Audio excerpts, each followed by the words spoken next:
ठीक है जी, next derivation करेंगे इस चैप्टर की हम, oscillation of liquid in you tube. तो एक यू शेप की ट्यूब है जिसमें हमने लिक्विड को फिल किया हुआ है। ठीक है, तो जैसे अगर हम इसको y डिप्रेस करेंगे इस लिक्विड को, तो ये उस कॉलम में भी y ऊपर आ जाएगा अपने नॉर्मल पॉइंट से। नॉर्मल पॉइंट का मतलब ये है कि इनिशियली जो है लिक्विड हमने यहाँ तक फिल किया हुआ था, ये दोनों में लेवल था लिक्विड का। तो अगर इसको y डिप्रेस किया है तो ये y ही उस अपने नॉर्मल लेवल से कहाँ चला जाएगा, ऊपर चला जाएगा। ओरिजिनली जो हाइट है इस लिक्विड कॉलम में, जो लिक्विड की हाइट है वो क्या है, h है। जितनी उधर है उतनी ही इधर भी है।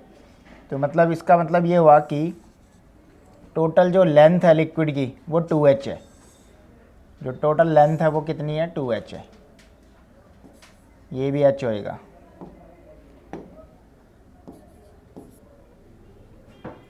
तो पानी ओरिजिनली कितना है, h plus H, 2h height तक फिल हो रखा है।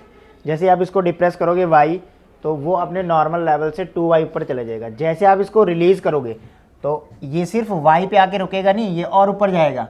क्योंकि y ऐसे नहीं कि ये y आपने डिप्रेस किया तो y पे आके फिर से नॉर्मल हो जाएगा, नहीं। क्योंकि ऑसिलेशन का मतलब क्या है, अगर आपने y इसको नीचे किया तो y ऊपर भी जाएगा ये। तो बेसिकली कितना ऑसिलेशन हो रहा है, 2y। क्यों हो रहा है, देखो जैसे मैं इसको यहाँ से रिलीज़ करूँगा तो ये वाला पानी ऐसे नहीं यहाँ नीचे आएगा और यहाँ पे जाके रुके, नहीं, ये y तक नीचे जाएगा क्योंकि इसको y ऊपर जाना है। तो ओवरऑल ऑसिलेशन कितने डिस्टेंस पे हो रहा है, 2y पे हो रहा है। तो मीन पोजीशन के, क्योंकि इसको मैंने यहाँ से रिलीज़ किया है तो ये लिक्विड कितने ऊपर है इस पोजीशन से, ये इसकी एक्सट्रीम है। हमने तो इतना प्रेस किया इसको, तो ये इसकी एक्सट्रीम है। अब एक्सट्रीम ये है तो ये कितना लेंथ है, 2y। तो जैसे छोड़ेंगे ये वाला भी 2y ऊपर जाएगा। सो लेट अस कंसीडर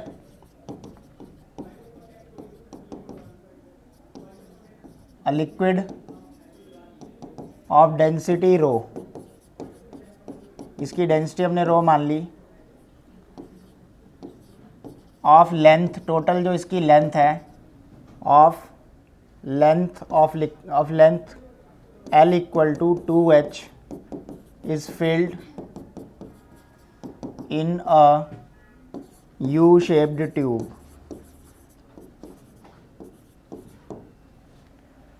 तो इसकी लेंथ हमने कितनी मान ली है, L मान ली है। तो इसका मास कितना होएगा, मास ऑफ लिक्विड, इस यू ट्यूब में टोटल मास कितना होएगा। मास का फॉर्मूला होता है वॉल्यूम इनटू डेंसिटी, और इस ट्यूब का जो एरिया है वो ए लेट कर लेते हैं। तो वॉल्यूम की जगह क्या डाल सकते हैं, area into length into density. So mass की इक्वेशन आ जाएगी हमारे पास ए एल रो। कैसा मोशन है, सिंपल हार्मोनिक मोशन। तो ये ऑसिलेट करेगा तो इसका टाइम पीरियड भी निकालना पड़ेगा। उसके लिए अपने को m चाहिए और क्या चाहिए, k चाहिए, क्योंकि t का फॉर्मूला होता है 2π√m/k। तो हमने m निकाल लिया, अब k निकालेंगे। k क्या होता है, फोर्स कांस्टेंट। तो मान लिया इसको कितना डिप्रेस किया हमने, y। Let the liquid in one column is depressed by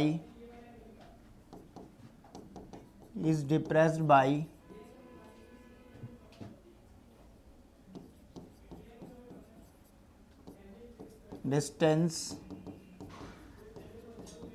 y। तो दूसरी वाली लिंब में भी y ऊपर चला जाएगा। सो टोटल डिस्प्लेसमेंट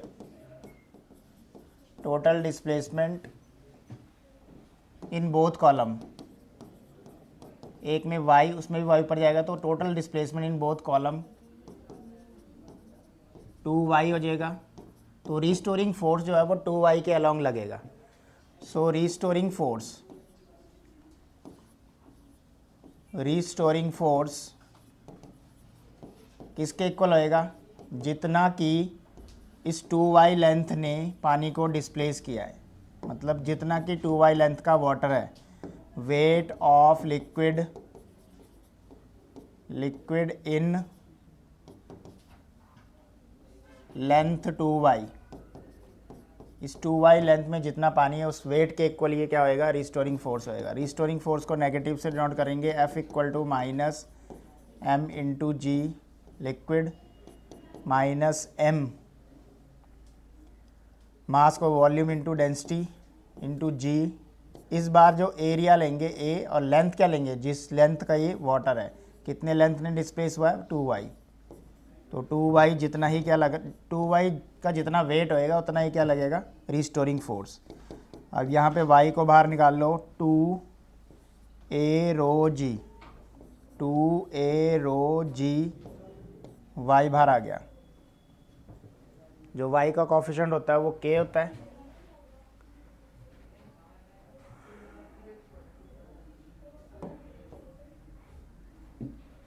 तो इस तरफ अगर हम के वाई लिख दें, y इक्वल टू के वाई होता है, SHM की इक्वेशन है 2a रो जी इंटू वाई, वाई से y कैंसिल हो जाएगा, माइनस से माइनस, तो यहाँ से हमारे पास k आ जाएगा 2a rho g. So time period का फॉर्मूला होता है 2 pi under root m upon k। m हमने निकाला था फर्स्ट इक्वेशन में al रो, और अभी निकाला है k कितना निकाला है, 2a रो जी, तो ये कैंसिल आउट हो जाएगा, a से a, रो से रो। तो हमारे पास लेंथ का formula finally, sorry time period का फार्मूला आ जाएगा 2 pi under root l over 2g। एक फार्मूला ये आ गया, और l की वैल्यू क्या थी, ऑल्सो l जो था ना वो 2h के बराबर था। सो l/2 को हम या उसको 2h से रिप्लेस कर देंगे, तो 2 पाई अंडर रूट 2h/2g, 2 से भी 2 कैंसिल हो जाएगा, तो ये h की टर्म में टाइम पीरियड का फार्मूला आ जाएगा under root h over g।